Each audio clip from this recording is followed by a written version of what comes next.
Do you struggle with your child frequently waking up in the night? Are you frustrated with trying to get them to sleep longer at night? Then this video is for you.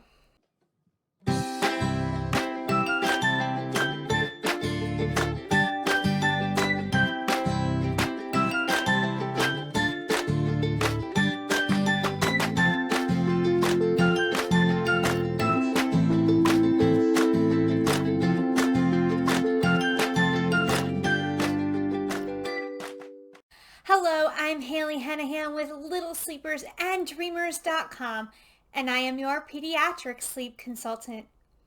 In this video, we're going to talk about the most common reasons of why your little one is frequently waking up in the night.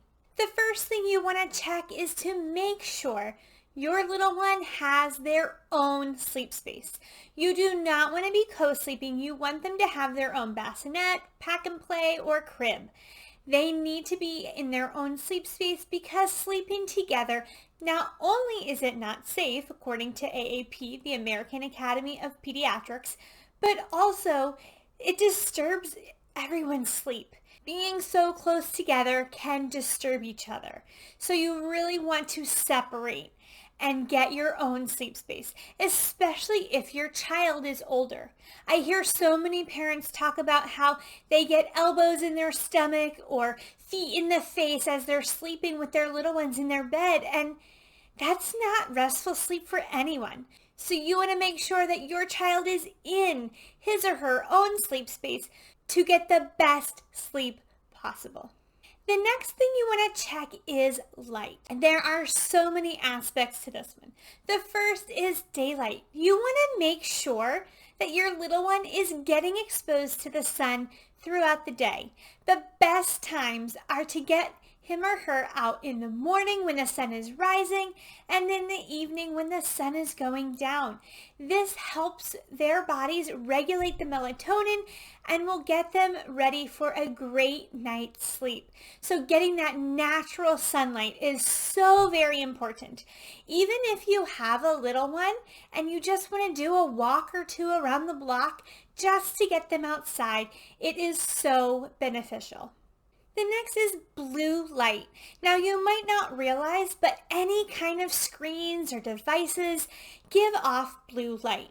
And while it might be fun and entertaining to watch, it does not help with sleep. So at least an hour, if not 2 hours before bed, you want to shut off all electronic devices so that your little one is not getting that blue light into their brains and that they are able to sleep. Because blue light will keep your brain awake. It will help you. It will prevent your body from making the proper melatonin and can also lead to frequent wake-ups. So we want to avoid blue light near bedtime and nap time as much as possible. The next thing you want to check is their room. How light is their room? You should be able to go into their room in the middle of the day. Close the curtains, the blinds, shut off the lights, stay there a minute while your eyes adjust, and then hold up your hand to your face. If you can see it, it's not dark enough. You need to have it really, really dark because light can affect your little one. So you want to make sure the room is pitch black, super dark. You also want to make sure that it is dark so that in the mornings when the sun is starting to come up, it does not shine through the windows and cause their brains to stop making the melatonin and wake up. So you want to make sure that their room is super, super dark. Okay? So keeping that light out will help them to get consolidated sleep in the night. This next one is for both light and my next point, noise, and that is overstimulation. So a child can get overstimulated by too much light, too much bright flashing lights. A lot of children's TV shows have lots of bright colors that are flashing a lot, and that can overstimulate your little one. You also need to be mindful of the environment as it might be very noisy. So you don't want to have your child go from an overstimulated environment right to their crib and try to get them to sleep at night. You need to make sure that they are not being overstimulated so that their body can calm and that they can get prepared and ready for bed. So along with noise, there are some other aspects to keep in mind. You want to make sure that noises aren't waking them up. So you might not be aware, but there might be noises in the living room that could be waking them up frequently. Or maybe you live in a city and there's a noisy street outside the window and the traffic could be waking them up. To prevent this, you can get a sound machine in their room that can block out the noise. Now, you don't want the sound to be louder than 50 decibels because we want to protect their little ears. And you can check that by downloading a decibel reader app on your phone, putting it where your baby's head goes in their crib, and turning on the sound machine. That will let you know if it is too loud for your little one. So you don't want it louder than 50 decibels, but if you're thinking that's not loud enough to drown out the noise, then you can get an additional sound machine. So you can get more, not louder. So more sound machines can help drown out the noise, keeping it no louder than 50 decibels. So that is how you can help with noises that might be waking them up. Another thing is to check their schedules. An overtired baby, a baby that is not getting enough daytime sleep, will get fragmented nighttime sleep. Sleep begets sleep. That means you want to make sure your baby is sleeping enough during the day because that is what will help your little one sleep better at night. When your little one is overtired, their stress response system kicks in to high gear.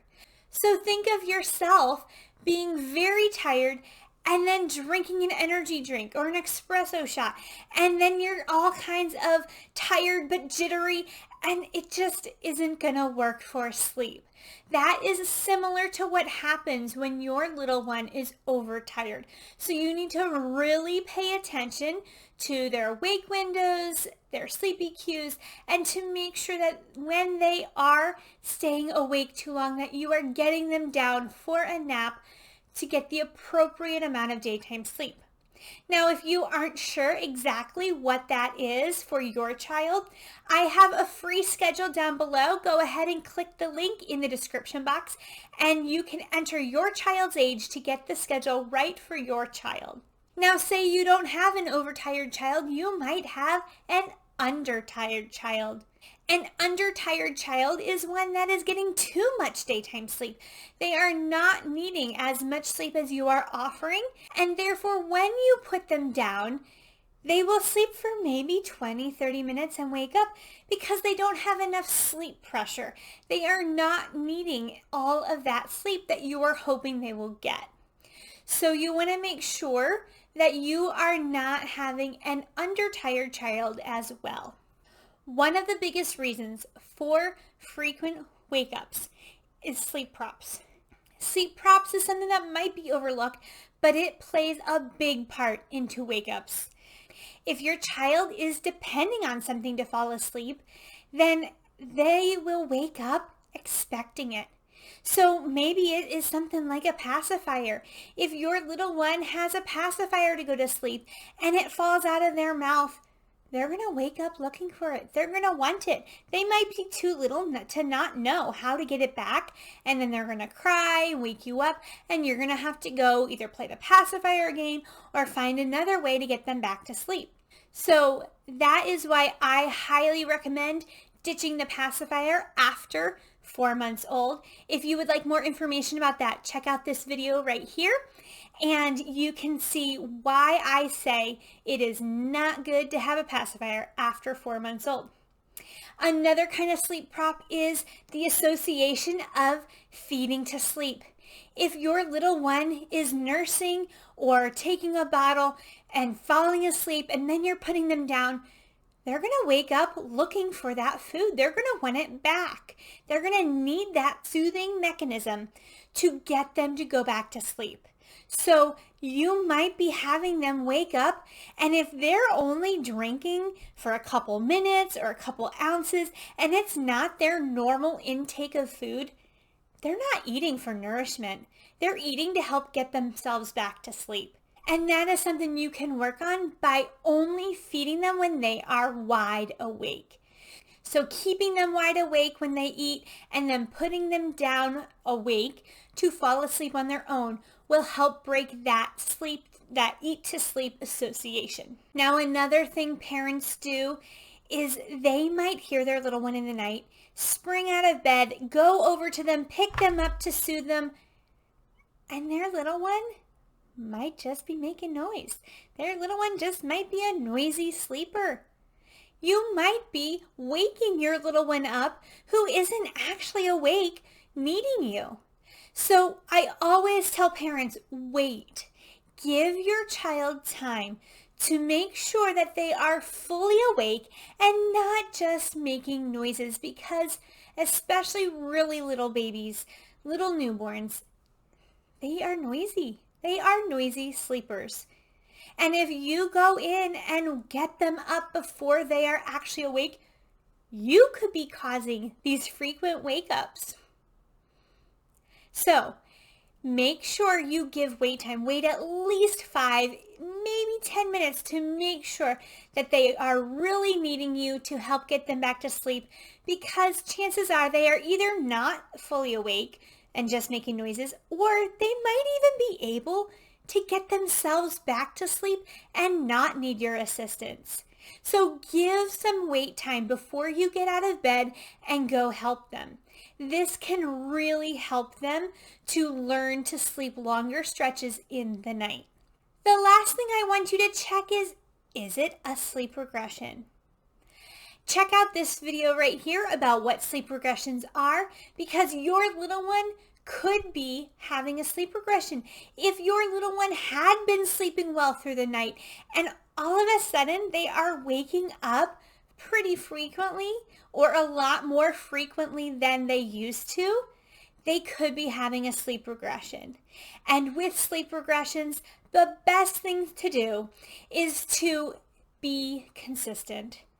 It will leave as quickly as it came, but you just need to stay consistent. And during that time, make sure you are not introducing any additional sleep props, because while you have done sleep training and you got rid of those sleep props, if you start to reintroduce it again, you're back where you started. So be very mindful of how you help your little one during these regressions, and in a few weeks, it will leave as quickly as it came.